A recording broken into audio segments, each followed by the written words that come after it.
everyone, welcome back. This is RandoGEEK. Verizon just launched a brand new plan for customers that are looking to leave cable. So this is primary customers that are still overpaying for cable internet, right? Maybe they're on Spectrum.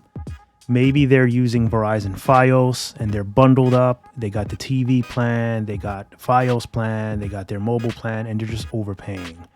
Maybe they no longer need that much speed, right? Maybe they're willing to take a little less speed, save themselves anywhere from $50 to $100 a month, especially with the Spectrum plans. They can add up. They all get expensive, right? And this is also good for those that maybe don't have the option to get fiber put in. Maybe they're renting, maybe they live in a basement, maybe it's just not their thing, right? So this is where Verizon is stepping up here and offering a discounted LITE plan is what they're calling it for 5G home internet. And this is $25 a month. So it's reasonably priced, very well priced if you ask me. It comes with a 3-year price lock guarantee. And it is, unfortunately, the only downside here that I see is it's for existing Verizon mobile customers.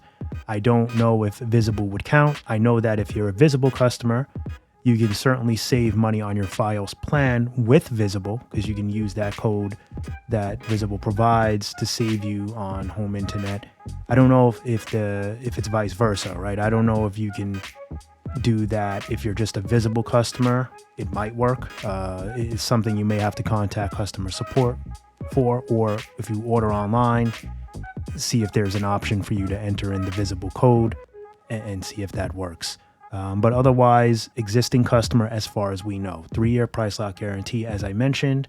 Speeds are expected anywhere between 10 to 25 megabytes per second, but on average, I think you should see closer to 25 megabytes per second as long as you're in a good location for the service. Data allotment is 150 gigs of 5G data per month. Throttling will be assessed after that at 150 gigs. So once you top over that 150, speeds are reduced to about 10 megabytes per second. But of course, it's still unlimited. It's just slowed down. 10 megabytes per second for many is enough. For me, it's a little slow, but it can pretty much help you accomplish the simple things, right? Surfing, watching some videos, nothing dramatic, no heavy streaming like gaming or anything like that might be a little bit difficult, but it's not what this is for. If you're really into like streaming, heavy streaming, and you're a creator and you go live, etc., you probably want fiber. That's just the best. The connectivity is more reliable. The speeds are better. I think you know that if you're a creator. Otherwise, if you're just a regular, average Joe and you just need some decent speeds, save yourself a bunch of money, this could be something that you might be interested in. So they're really just trying to, I guess that the customers that don't want Fios, they don't want to pay for that. They're hoping maybe you'll be interested in staying with them with their 5G home internet. They're also looking to compete with T-Mobile heavily, at&t, cable companies, Spectrum, etc. They're just looking to try to basically cash in wherever they can with this type of plan. So for some of you, this may be something worth considering.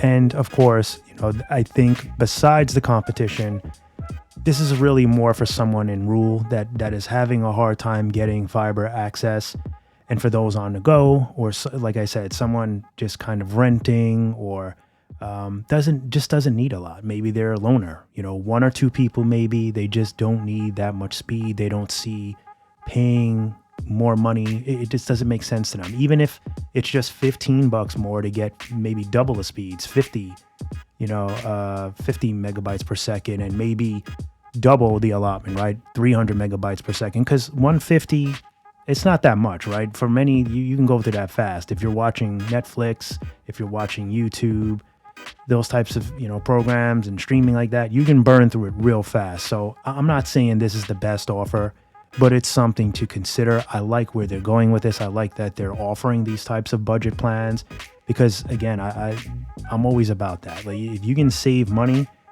and get rid of the cost that you don't need if you're not really using it, this is a good way to help you kind of get your finances in order, right? If you're overpaying for something that you just never use, you should get rid of it. You can find that you can work a lot less and save more money by doing such. So I don't know. It's definitely something to consider. I like where they're going with this.